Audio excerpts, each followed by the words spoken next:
प्यारे देशवासियों, मेरा नाम केदारनाथ बब्बर है और मैं आपको देश के भविष्य के बारे में किसको वोट कैसे देना है उसके लिए कुछ बातें बताता हूँ। उसको सोच विचार के आप सब ये जो पखंड वाले आदमी इकट्ठे हो रहे हैं उनकी असलियत जान लीजिए और फिर आप वोट को देने के लिए सोचें। आपको शायद पता होगा कि देश में अपना मोदी जी वो और योगी जी बहुत काम कर रहे हैं। और मोदी जी का तो आपने अभी पिछले 3-4 दिन में अमेरिका का देखा होगा प्रोग्रेस, इसमें कितना मोदी जी हमारे को आगे ले गए।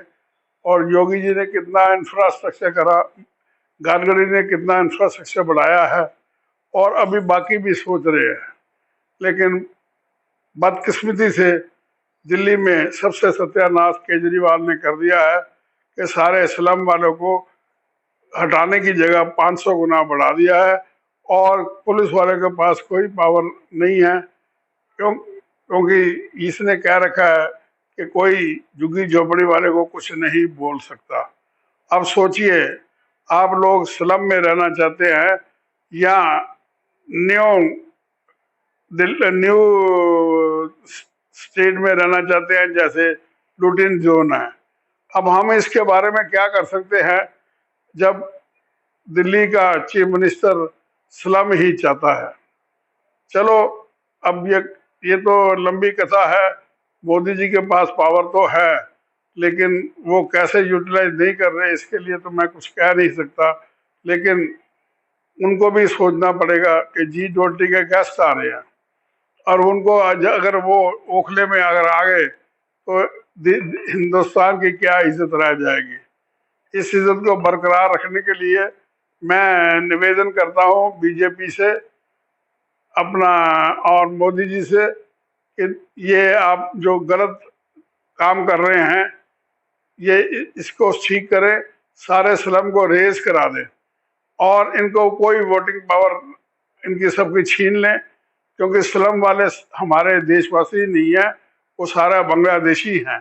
और एक बात और है, जहाँ पर स्लम है वहाँ पर लड़ाई, चक्कूबाजी, डकैती, मार कुटाई सब कुछ होती है, जेब कतरे होते हैं और कत्ल भी होते हैं। जहाँ तक इनको रीसेटलमेंट का काम है वो आप हजारों मकान जैसे सिंगापुर ने शहर से दूर बनाए थे, आप भी बनाते जाइए और जिसको जगह चाहिए इनको बोलो वहाँ चले जाओ, नहीं जाना तो अपने घर गांव में चले जाएं। इनका कोई शहर के अंदर रहने का काम नहीं है। ये बात सही है कि इन लोगों को घरों में काम मिलता है, लेकिन मिलता है तो अभी तो मेट्रो है, इनको मेट्रो से बाहर चले जाए वापस। पहले ये लेते थे 2,000 रुपया, अब ये लेते हैं 10-15,000 रुपया घर का काम करने के लिए।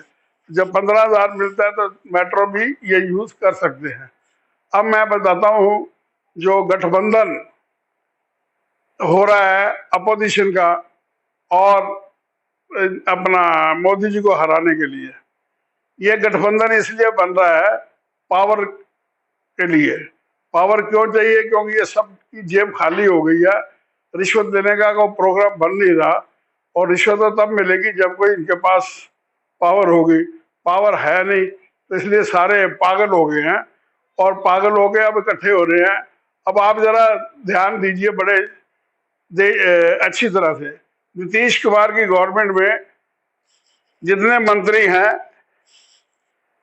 उससे आप देखिए, नीतीश कुमार के मंत्री Tejashwi Yadav 9 fail, Tej Pratap 12 fail, Abdul Basi finance minister 12 fail, Vijendra Yadav power minister class 10th fail, Manju Verma social welfare 12th class, Manmohan Jha land का 7वीं class, Manmohan Sahani fertilizer 10th class, Ashok Choudhary education 10th class, Vijay Prakash 5th class, Kapil Dev 3rd class, Abdul Jalil 8 class, Santosh Nirula 12 class, Chandrashekhar disaster management 4 class, Jai Kumar Singh 10th class, Krishna Chandra Verma 6 class,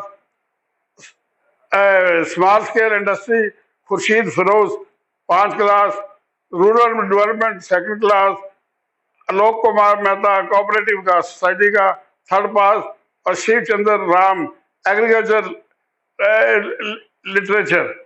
और ये तो हो गया आपकी इनकी cabinet का। तो आप सोचिए, जहां पर अनपढ़ गवार आदमी अब पावर में आ जाएं, वो क्या कर सकते हैं? उनकी थिंकिंग क्या होगी? सिर्फ एक पैसे में पैसा जेब में डालना, इसके अलावा उनकी कोई थिंकिंग नहीं है, क्योंकि उनको नॉलेज ही नहीं है। अब आ गया अभी अपना केजरीवाल का और कांग्रेस का साथ मिलना। ये मिल जाए तो भी ठीक है, नहीं मिले तो भी ठीक है, लेकिन ये मिल नहीं सकते, क्योंकि केजरीवाल एक और बहुत बेईमान बड़ा बंदा है जिसके पास पैसे नहीं, जीरो थे, और जो 45 करोड़ का मकान का रेनोवेशन का बिल पेश कर दिया जिसमें 2 करोड़ भी नहीं लगा होगा। तो आप सोचिए, इनके सारे आप मंत्री अंदर हैं और ये बाकी भी अंदर, ये खुद भी अंदर हो जाएगा, ये गारंटी है, आज नहीं तो कल, क्योंकि इसने बहुत घपला करा है। और अब रह गया इनका मिलके इलेक्शन लड़ना। यूडीपी को नया नाम रख रहे हैं, ऐसे नाम से ये सारे आदमी कैसे इकट्ठे हो सकते हैं? क्योंकि हर एक को पावर चाहिए, इंडिपेंडेंट। अब कांग्रेस को अपनी और इंडिपेंडेंट पावर चाहिए, तो कैसे काम चलेगा? अभी राहुल गांधी जी का हिस्ट्री अभी एक औरत ने डिक्टेट करी है, ये आप सुनिए उसकी भाषा, आपको थोड़ा नॉलेज आ जाएगी।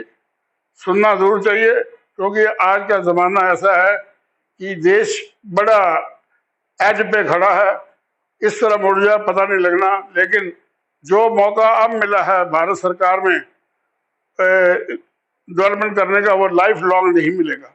आप सुनिए ये क्या कह रही है, और बिल्कुल ठीक कह रही है। आप सुनिए जरा अच्छी तरह से।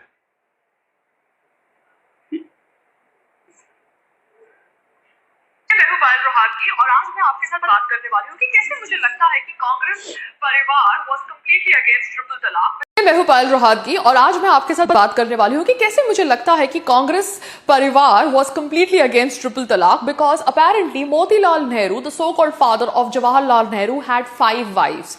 जी हाँ, मोतीलाल नेहरू एक्चुअली जवाहरलाल नेहरू के रियल फादर नहीं थे, बल्कि स्टेप फादर थे। जवाहरलाल नेहरू के रियल फादर का नाम था मिस्टर मुबारक अली एंड उनकी मदर का नाम था थुस्सू रहमान बाई।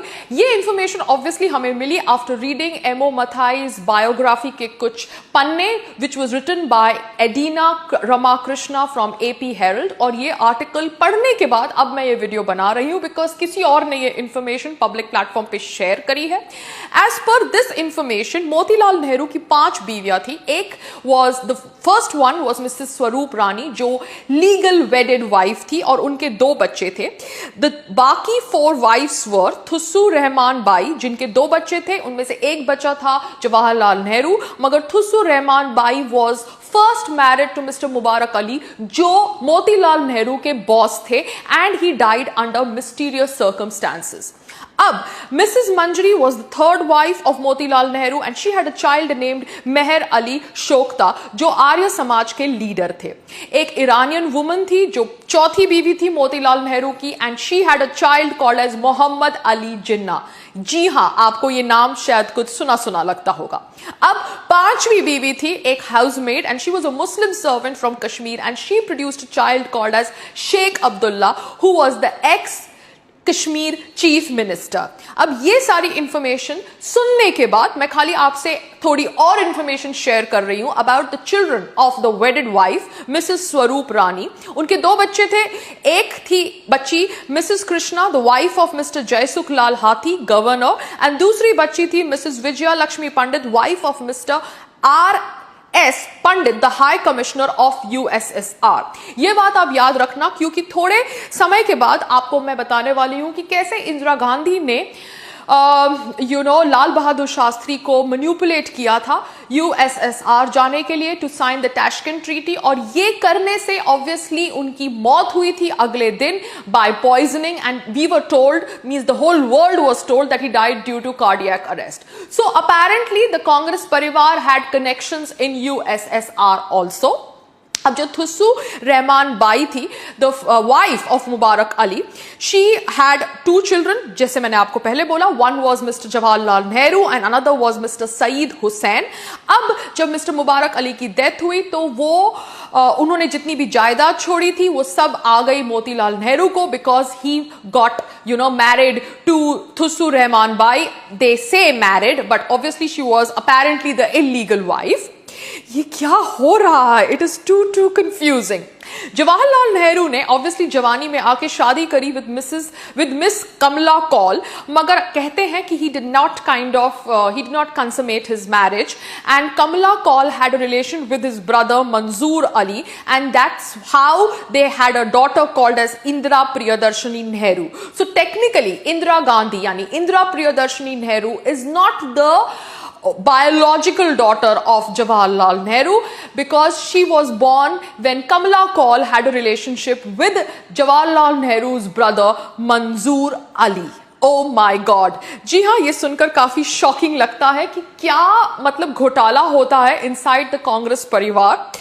अपेरेंटली जैसे मैंने आपको बोला, इंदिरा गांधी ने पटाया था लाल बहादुर शास्त्री को to go to Tashkent, and somehow people say that she was involved in the poisoning act that caused his death. इसके अलावा ये इंफॉर्मेशन भी है कि इंदिरा प्रियदर्शनी नेहरू, जो बाद में बनी Mamuma Begum Khan, because she got married to Jahangir Firoz Khan, जो एक पर्शियन मुस्लिम थे, एंड ऑब्वियसली बाद में इन्होंने अपना सरनेम बदला एज गांधी, बिकॉज मोहनदास करमचंद गांधी ने बोला ऐसा करो, भारतीय लोगों को बेवकूफ बनाओ. And they had 2 sons, Rajiv Khan, whom we know as Mr. Rajiv Gandhi, and Sanjeev Khan, whom we know as Mr. Sanjay Gandhi. तो इस तरह से भारत का विभाजन हुआ into 3 parts. India was for Indira Gandhi, Pakistan was for the half brother Muhammad Ali Jinnah, and Kashmir was for the other half brother Sheikh Abdullah. Now hearing all this, I think it is very very disgusting कि हमें इस तरह से बेवकूफ बनाया गया 70 साल से by this so called family. All I want to say is that I have nothing further to say to them, because I think karma is actually showing them their position, and karma is making the people of Hindustan, Bharat, realize कि actually उनके साथ कितना धोखा हुआ है by the so-called Congress political party. Congress political party के first Prime Minister Jawaharlal Nehru के real father Motilal Nehru नहीं थे, and ये information हमें आज पता चली है in the times of social media is quite disgusting. हमसे ये real information छुपाई गई और एक step father को real father बना के promote किया गया इतने सालों से is something which is very very unethical, and for that I think Congress political party is paying the price. नमस्कार. ये करने वाला मेन गांधी परिवार ही है, और इस तरह से करके देश में कभी सुख शांति नहीं आने देती. मिस्टर मोदी ने सबके लिए एक ही फार्मूला बनाया है कि सबका साथ सबका विकास, और उसी रास्ते के अंदर उन्होंने सबको अपना मकान दिया है, पैसे दिए हैं, खाना पीना दे रहे हैं, किसी से कोई भेदभाव नहीं रखा. जब इतनी बातें हैं तो फिर देश के वासियों को क्यों लगे हुए हैं या हर रोज किसी जगह पे झगड़ा करते हैं, किसी जगह पे जुलूस निकालते हैं और कहते हैं कि ये हिंदू मुस्लिम. कोई हिंदू मुस्लिम का झगड़ा नहीं है. झगड़ा करने वाले ही यही है जो अपोजिशन के आदमी हैं, जो आज ज्यादा बहुत भूखे हो गए हैं. हाँ, गांधी परिवार के पास बहुत पैसा है, वो सारा बाहर है, तभी इनकी जो यूनियन है वो अपना एसोसिएशन चल रही है, क्योंकि जब पैसा चाहिए होता है तो पैसे ले आते हैं. और इसीलिए सारी अपोजिशन के आदमी जो और या कांग्रेस के हिस्सेदार हैं वो सारे इनको पूछते हैं, क्योंकि कोई भी आदमी पैसा अपनी जेब से लगाता नहीं. सब पैसा लगा इस पार्टी को चलाने के लिए सिर्फ और सिर्फ सोनिया गांधी, राहुल गांधी का परिवार दे रहा है, क्योंकि इनके पास बहुत पैसा अभी है. जिसका कोई किसी को गिनती नहीं है। लेकिन कोई कभी वक्त आएगा कि इनका पैसा भी भारत सरकार के पास छिन के आ जाएगा। ये जो रोज कहते हैं मिस्टर मोदी ने 15-15 लाख नहीं दिए, वहां से बाहर से पैसे नहीं लाए, कहाँ से पैसे तो सारे इनके पास है। अब एक दिन तो आएगा पब्लिक सच्चाई जान जाएगी और जान के इनके पीछे पड़ेगी कि अपने सारा पैसा लाओ, और उस दिन आप देखना ये गांधी परिवार देश छोड़ के भाग जाएगा। बाकी रहा जहाँ गठबंधन जीतेगा, ये गठबंधन जो है अगर पहले अगर अकेले के लड़ते तो शायद 100 सीट पाते, लेकिन अब ये क्योंकि बहुत सारे आदमी मिलकर लड़ेंगे तो इनके 100 की जगह 50 सीटें ही मिलेंगी। ये आप देख लेना। मेरा एक ही कहना है, आप किसी तरह से अगली बारी केजरीवाल को एक भी वोट मत दो ताकि दिल्ली का कुछ डेवलपमेंट हो सके। और मैं ये वादा करता हूँ कि जामा मस्जिद को इतना बढ़िया सुंदर चारों तरफ से बनाया जाएगा, जब केजरीवाल बीच में टांग अड़ाना बंद करेगा। सारा पुरानी दिल्ली को नई नई मोदी जी बनाने को तैयार थे, अब पता नहीं क्यों रुक गए, बेचारे डर गए। लेकिन डरने की कोई जरूरत नहीं है मोदी जी, आप चारों जामा मस्जिद चारों तरफ 1,000 फुट जगह तोड़ो और वहां पर टावर बनाने शुरू करो और सब तरफ रोड निकालो जो स्टेशन से सीधी कनाट से जोड़े और हर तरह से खूबसूरती हो जाए। और जामा मस्जिद को भी इतना सजा दो जितना आप राम मंदिर को बना रहे हो।